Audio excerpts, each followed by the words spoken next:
ખેડા જિલ્લામાં ધોધમાર વરસાદ વરસ્યો। નડિયાદ અને આણંદમાં વરસાદની એન્ટ્રી થઈ। ભારે પવન સાથે ધોધમાર વરસાદ વરસ્યો છે।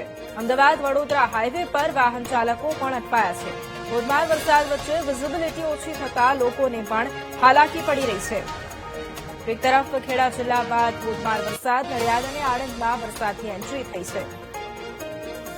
અને આજ મુદ્દે સંવાદદાતા નિખિલ ફોન લાઈન પર છે। નિખિલ, ખેડા જિલ્લામાં ધોધમાર વરસાદની શરૂઆત, શું સ્થિતિ? જી, ચોક્કસથી જણાવીશ કે ખેડા જિલ્લામાં ફરી એકવાર મેઘરાજાએ ધમાકેદાર એન્ટ્રી કરી છે। અમદાવાદ વડોદરા નેશનલ હાઈવે પર નડિયાદ અને આણંદ વચ્ચે હાલમાં ધોધમાર વરસાદ વરસી રહ્યો છે। ભારે પવન સાથે વરસાદ પડતા હાઈવે પર વાહન ચાલકોને મુશ્કેલીનો સામનો કરવો પડી રહ્યો છે।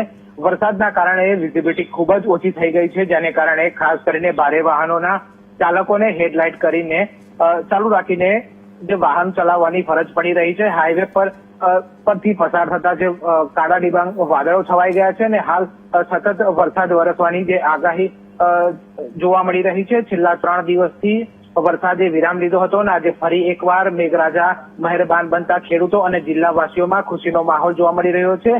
વરસાદ વરસવાથી વાતાવરણમાં ઠંડક પ્રસરી છે અને ખેતી માટે પણ વરસાદ લાભદાયી સાબિત થાય તેવી ખેડૂતોએ આશા વ્યક્ત કરી છે। જી બિલકુલ, આભાર નિખિલ તમામ જાણકારી માટે।